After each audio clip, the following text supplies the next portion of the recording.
Tanguay électronique, en première ligne.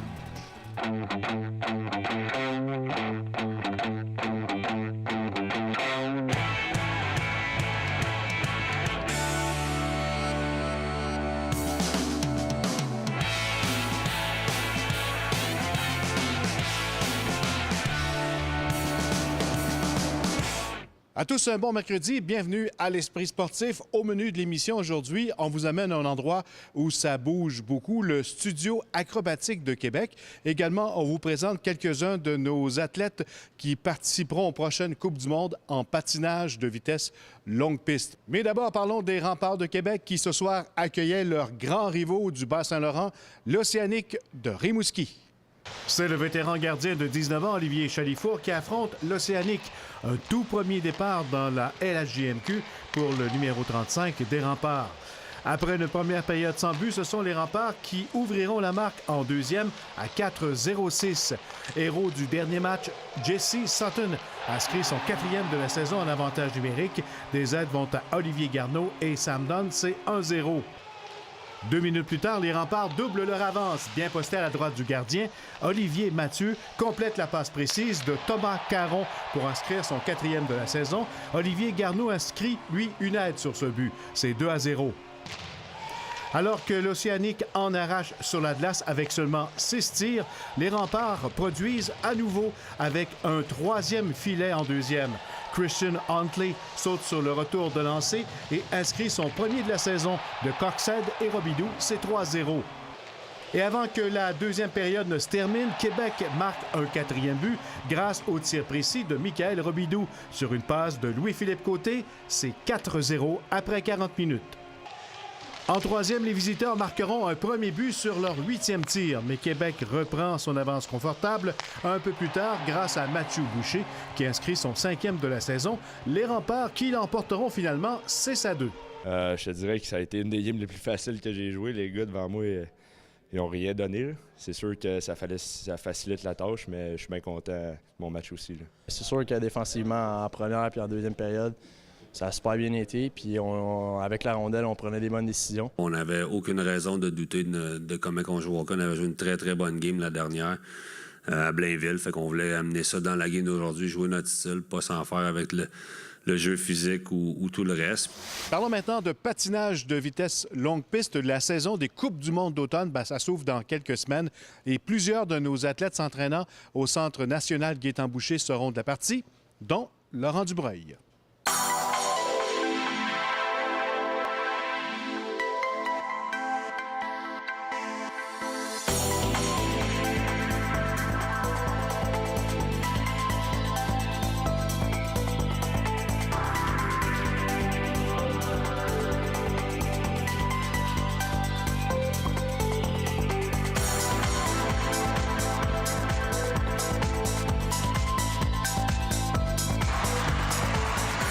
Bienvenue à l'Esprit sportif. Bien, merci de m'avoir. Laurent, il fait encore beau ici au Québec, mais la saison sur glace s'est commencée pour l'équipe canadienne de patinage de vitesse longue piste. Pour toi également, tu arrives des qualifications, ça s'est bien déroulé. Très bien déroulé. Mon 1000 mètres laisse un petit peu à désirer, mais le plus important cette saison, c'est définitivement le 500 mètres. C'est là que mes chances de médaille internationale sont. Puis j'ai eu mes meilleurs 500 mètres à vie à ce temps-ci de la saison, donc je suis très satisfait de mon début de saison. 4 Coupes du monde d'automne. Tu es présentement qualifié aux 500 mètres et aux 1000 mètres. C'est la saison olympique. Il y a quelque chose de différent dans la préparation? Je pense que tous les patineurs, on ressent un petit peu plus de pression, puis la saison est un petit peu plus importante, mais le calendrier est littéralement exactement le même. Le championnat du monde n'est pas là, puis est remplacé par les Olympiques, même glace même, donc c'est très similaire, puis le but, c'est toujours d'aller le plus vite possible, donc c'était une année normale de ce point de vue-là. Alexandre Saint-Jean, pour toi, ça a bien été également les essais à Calgary? Oui, ça a très bien été. Mon objectif en ce début de saison, c'était de me qualifier sur 500 mètres et 1000 mètres. Puis c'est mission accomplie. Le premier objectif de la saison, c'était vraiment de me qualifier pour les Coupes du monde. Le prochain objectif, ça va être de bien performer en Coupe du monde.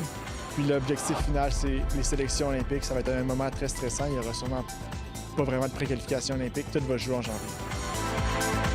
So Fiola on his reskate is... Christopher Fiola, toi aussi, ça s'est bien déroulé là, aux sélections des Coupes d'automne. Oui, vraiment.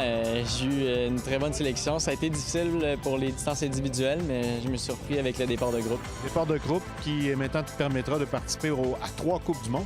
Oui, tout à fait. Puis ça va être 3 Coupes du monde qui vont être très importantes en vue des Jeux olympiques. Il va me falloir un top 16 au cumulatif de ces 3 Coupes du monde-là. Puis après ça, je vais pouvoir avoir mon ticket pour les Jeux olympiques. Noémie Fizet, toi aussi, ça s'est bien passé pour toi du côté de Calgary là, lors des essais. Oui, ça s'est bien passé. J'ai été blessée tout l'été, donc pour moi, réussir à me classer, c'était vraiment l'objectif. Je suis contente que j'ai réussi à faire ça. Ton objectif, c'est quoi? Me classer, puis réussir à faire le meilleur temps possible cette saison-ci. Là, si je réussis à aller faire un 37 aux 500 mètres, ce serait vraiment une belle chose. Antoine Gélina Beaulieu, toi aussi, tu arrives avec des bonnes nouvelles de Calgary. Oui, très bonne nouvelle, effectivement. Ouais. Qu'est-ce que tu as fait comme sélection? Moi, je me compétitionnais pour le 1500 mètres puis le 5000 mètres. Puis 2 courses où je me suis classé pour les Coupes du monde, justement. On voit que l'équipe est forte au niveau ici du centre d'entraînement. Oui, très fort. On a une très, très bonne saison. Les standards n'étaient pas faciles. Les patineurs de notre groupe, puis de plusieurs autres groupes dans l'Ouest également, ont roulé des temps très rapides. Moi, j'ai jamais vu des temps rapides comme ça aux 500 mètres, aux 1000 mètres, aux 1500, toutes les distances, des temps rapides comme ça en sélection. C'était très, très, très vite. Puis on va avoir toute une équipe du Québec, toute une équipe canadienne en Coupe du monde dans deux semaines de ça. Merci. Bonne saison. Merci beaucoup. Après la pause, le studio acrobatique de Québec.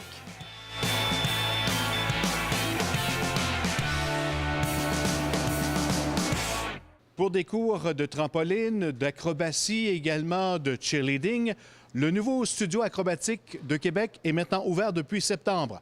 Valérie Chouinard nous le fait découvrir.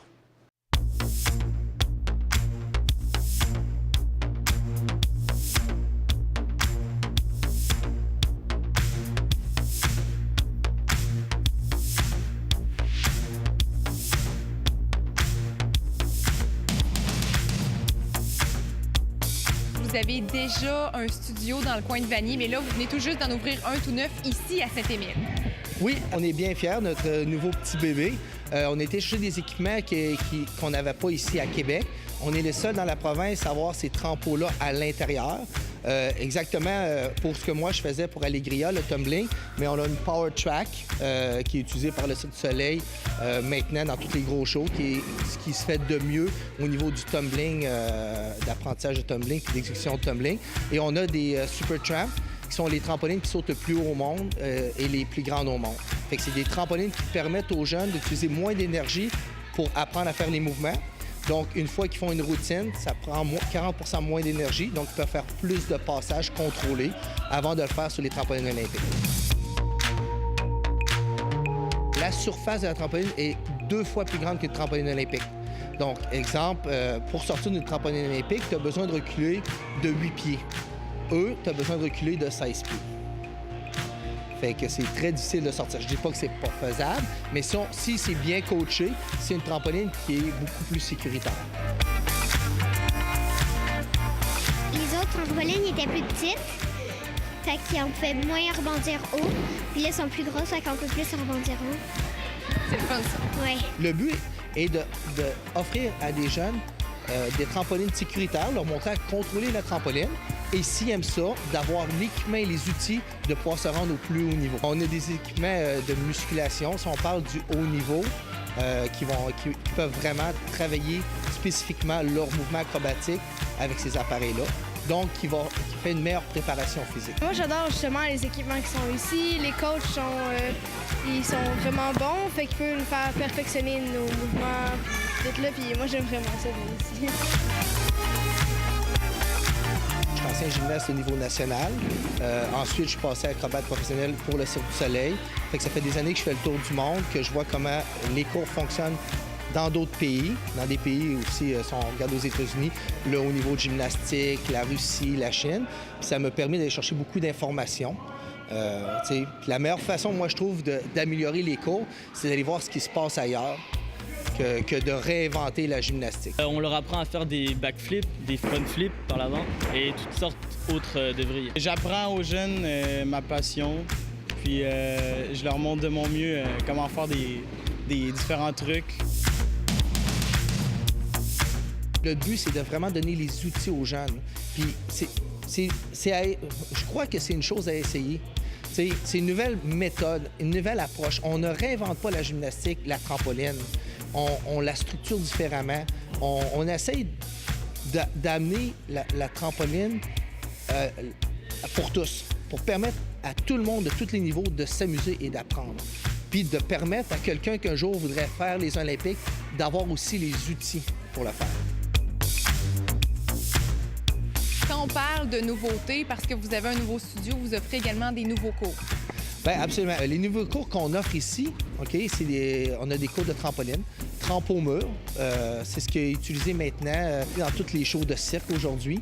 Fait que ça, on offre ces cours-là. On offre des cours de trampoline classique qu'on ne pouvait pas offrir dans l'autre gymnase encore.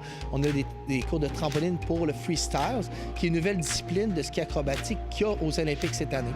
Fait que, on a beaucoup de Canadiens aussi dans l'équipe nationale qui viennent s'entraîner ici dans nos gymnases parce qu'on est les seuls à avoir ces équipements-là à l'intérieur dans la province. Tu fais du ski à ce moment-là. Quand tu as su qu'il allait avoir des trampolines comme ça à Québec, comment est-ce qu'on réagit à ça? J'étais vraiment heureux. En plus que je reste à 5 minutes d'ici. Le samedi, je viens m'entraîner toutes les journées, puis on s'amuse.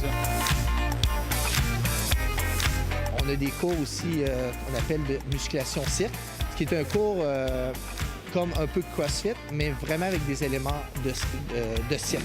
C'est ouvert à tout le monde. C'était fait pour ça. C'était fait pour qu'un débutant, une personne qui n'a jamais fait de roulade, qui n'a jamais sauté, puisse, tout en sécurité, apprendre et s'amuser. Parce que la base aussi de l'apprentissage, c'est il faut que tu t'amuses, il faut que tu aimes ça. Je vous rappelle en terminant, le prochain match des Remparts ici au Centre Vidéotron, c'est dimanche après-midi contre le Phoenix de Sherbrooke. Voilà, c'était l'Esprit sportif. À demain. Bye-bye.